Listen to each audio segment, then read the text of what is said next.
said, no problem. And about 2 days ago, someone said, what are you speaking upon? That's a coach right there. But before I start off, we're going to get a sample of their audience. If you're going to take one sport, what sport are you going to cheer for? So let's find out basketball. If you're a true basketball fan, hands up. Now keep your hand up. Football. Keep your hands up, basketball. Football. Lacrosse. All right, I'm going to have to dummy this down a little bit. There's going to be more hockey people in here, so I'll slow down a little bit.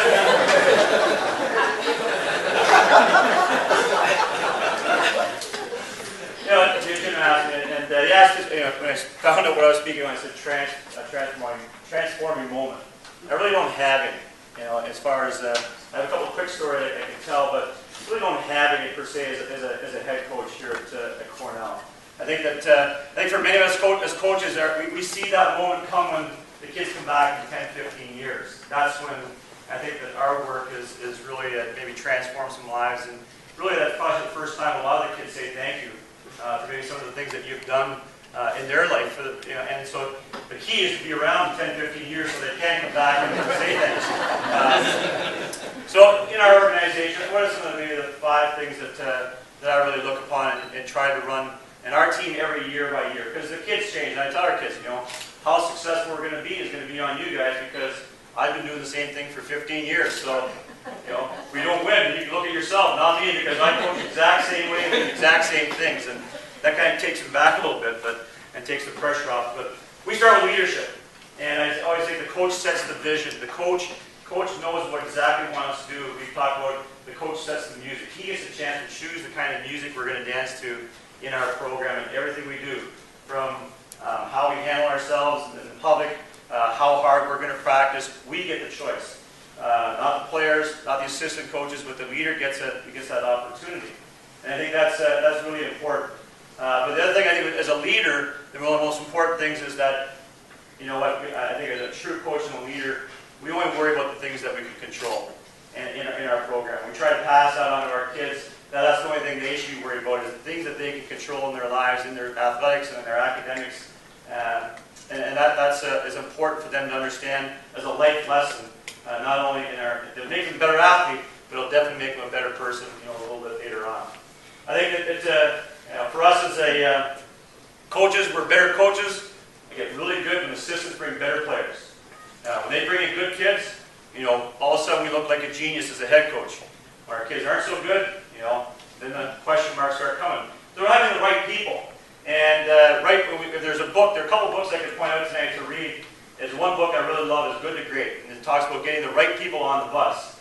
But another book I just read that was just recently, I think it's even more important, is a book called The Energy Bus. And I think it's really important, we talk about it with our athletes all the time, is the energy bus is the most dangerous people in your organization or on your team, or if you want to transform into a great team, is those energy vampires, those kids that suck the life out of you as a coach.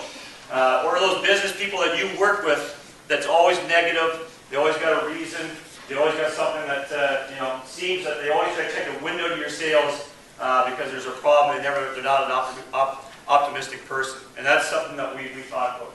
And as a leader with our kids, the third thing that we really talk about is leaders do a lot of research. They read a lot of books, they see all the things, they go to a lot of conventions, but it really comes down to being a true leader is being able to handle confrontation.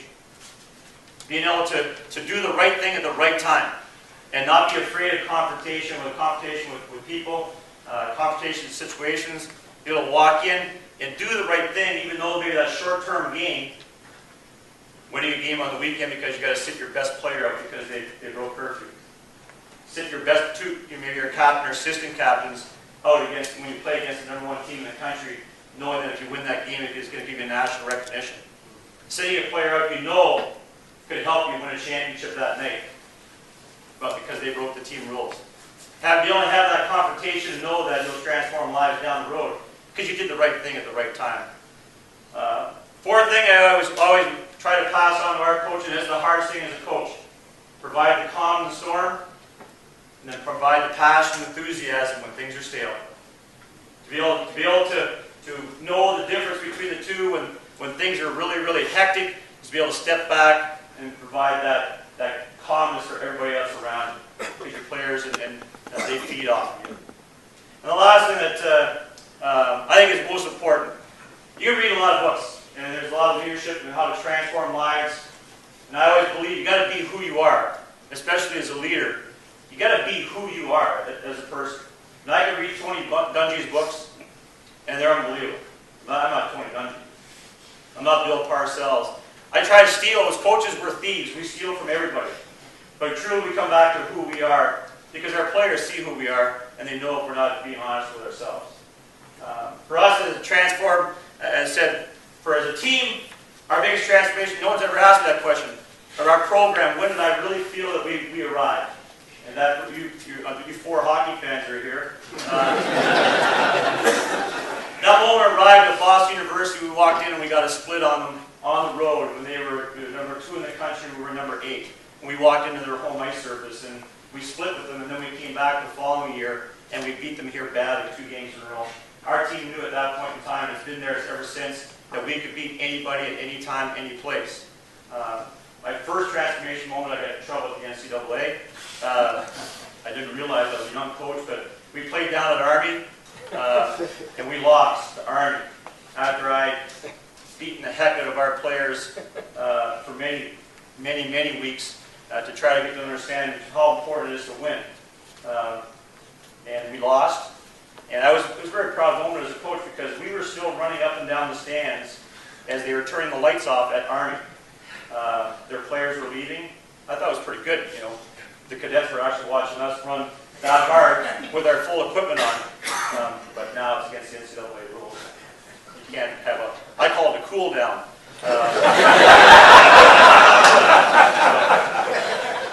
But you ask any athlete, it's those moments they remember for the rest of their lives.